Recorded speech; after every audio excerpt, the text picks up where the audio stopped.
Hi, this is One Board Cabbie. It's a very, very slow night, which is normally in this state and this town, as you want to call it, instead of city. So I decided maybe to discuss or tell a story about what's happened in the past in my taxi.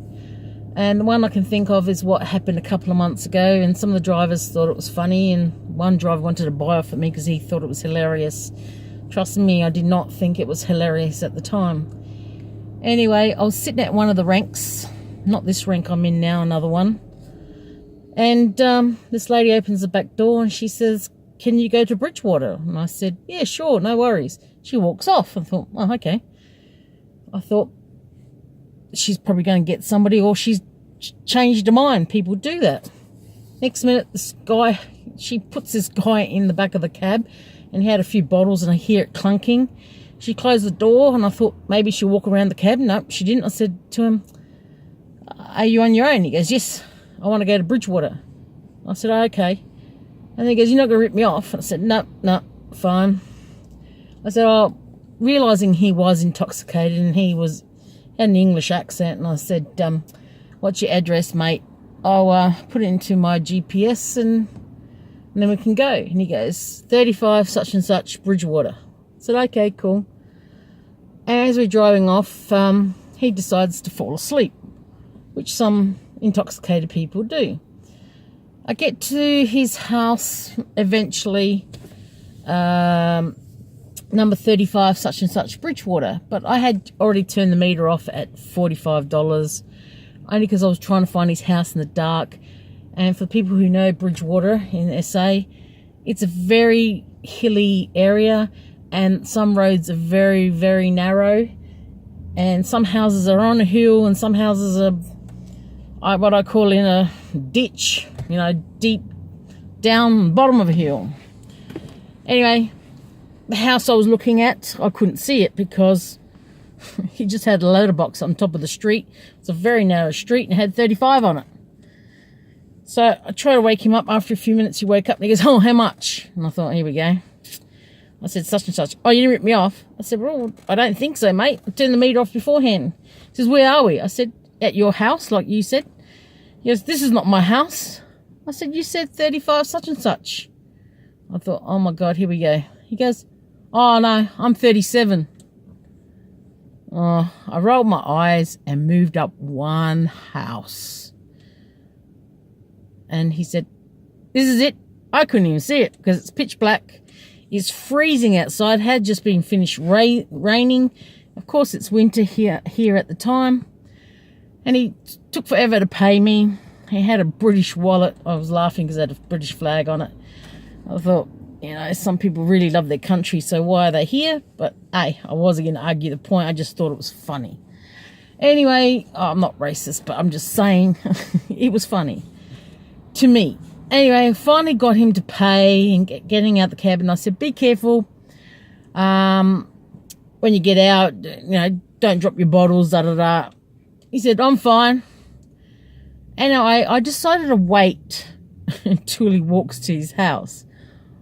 Wow.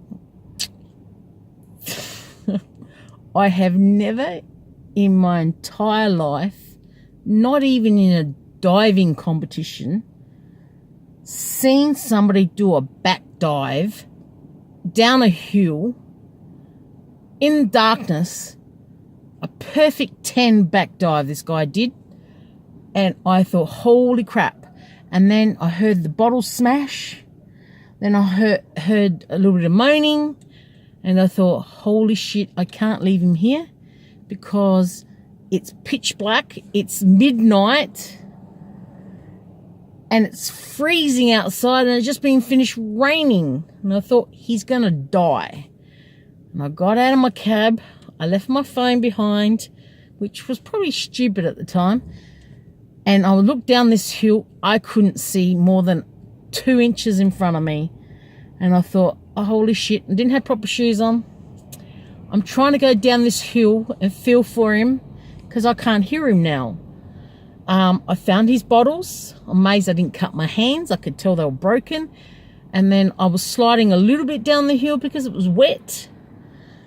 And as I was feeling around, I finally found him. And I touched him and said, "Oh, you're right." I don't think he felt much because he was a bit intoxicated. And I said, "Mate, you got to get up. You can't lay here. You're going to die. It's cold." And he asked about his wine. I said, "Mate, I think you need to find them in the morning, but I can guarantee they're probably all broken." And he goes, "That was good wine." I said, "Oh, well, you can always buy some more." I said, "Is anything hurting? You're not bleeding, you know?" He says, "Nah, fine." And then I thought, holy shit, I can't see. How am I going to get him up the hill? I struggled to get him up the hill because his weight and me not wearing proper shoes and it being muddy and cold. I was freezing.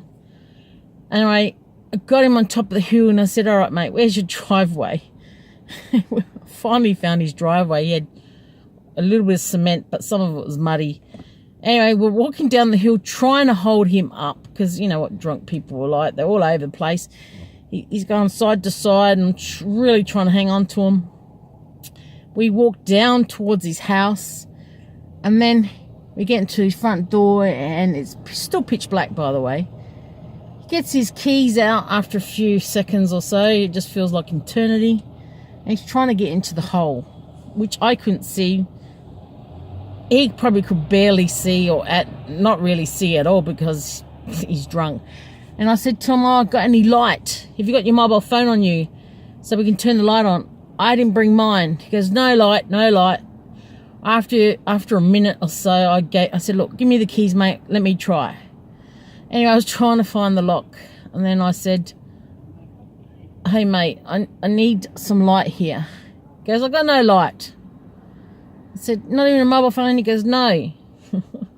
It's getting a little bit stroppy. I said, "All right, no worries." And I'm feeling around to find where the lock is. And all of a sudden, his hand goes up and flicks on a switch, a porch light switch. What was it? Carport. That's what we call a carport. And I looked at him. I said, "Oh, thanks." That's all I could say was, "Oh, thanks." So I opened up the door. I helped him up the step. I said, "Mate, you need to go straight to bed." "Oh, I've got to feed the cat." I said, "The cat will be fine in the morning." I could hear this cat, crying.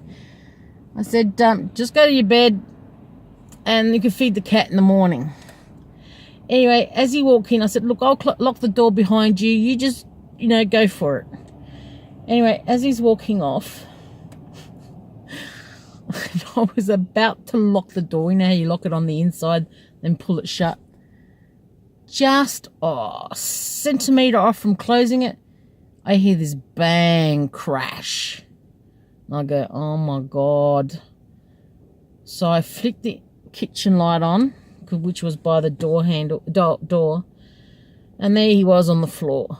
So I go over to him, I pick him up and I said, "Mate, I'll help you to your bedroom. Which way is your bedroom? You turn on the light switches." And he says to me, "Why are you being so nice?" And I said, "Because I'm stupid." He goes, "What?" I said, "Because I'm stupid." I don't think any other taxi driver would do this. But anyway, as we're turning the lights in the hallway on, and we're walking towards his bedroom, which I have no idea where it was, but I could hear this cat screaming. Anyway, he then proceeds to ask me if I would like to stay the night. I said under my breath, I said, "Mate, you're so drunk. You can't even get it up, even if I wanted it." I didn't want it, trust me. I just said it because I was now pissed off. And I had enough and I didn't think it was worth it. But anyway, then he says, "My bedroom's this way." And I looked that way and there was 3 steps down towards his bedroom. And I thought, holy shit. How am I going to hold him up? Anyway, I did. And I said, "One step at a time, mate. One step." So we took 1 step. And I still could hear this cat going nuts. And I'm saying, "Is your cat outside or something? Do you want me to go and get him?" Next, he goes, "No. And the next minute, he flips the switch on. And there this massive cat was on his bed. I said, "All right, there's your bed, mate. You go and sleep it off. Hug your cat and go to bed. I'll turn all the lights off and I'll lock your door. It'll be all fine. Okay, you're okay?" He goes, Yeah. So he sat on his bed. I said, you go straight to bed now. No more walking around. You do it in the morning. Yeah. In his Pommy accent. Anyway, I climbed the stairs. Only 3 steps. It wasn't too bad. I went down the hallway, turned the hallway light off, and went through the kitchen, turned the kitchen light off, and now I proceed to lock the door again. As soon as I closed it and it checked it to be locked, I hear this bang, crash, bang, and I thought, holy shit, he's killed himself. I don't know how or where, but he's fallen down and probably killed himself, and I couldn't get back in. The door was locked. But you know what? I went back up the hill with muddy shoes, got in my cab, and then sat and didn't know what to do. And I thought, you know what? I think he's fine, because as I was walking up, I could hear some movement in the house, so I kind of knew he was all right. And I did stand there for a little bit thinking to see, you know, he seemed fine. But the shit that goes through your head when you care, when you shouldn't really care though, but you do, and you wonder. But anyway, I hopped in my cab again. Had all the doors open, by the way. Bit surprised no one robbed me, even at midnight. But anyway, it's the way life is. And I reversed back down the road because that's how narrow it was. It wasn't really anywhere to do a U-turn unless I went into somebody's driveway upwards. Then it means I have to go backwards down, and I didn't want to do that. So as I was driving back to the city, I was actually in tears, because really, how much duty of care do we really have, and how much responsibility we should take aboard when people should really be looking after themselves.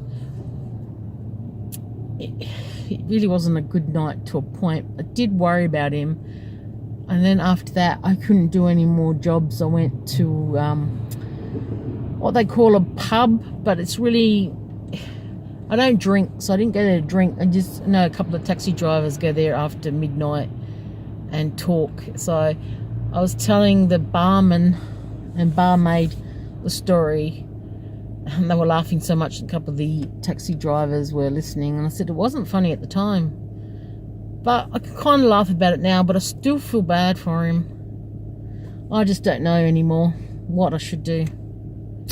Well, that's it. Bye.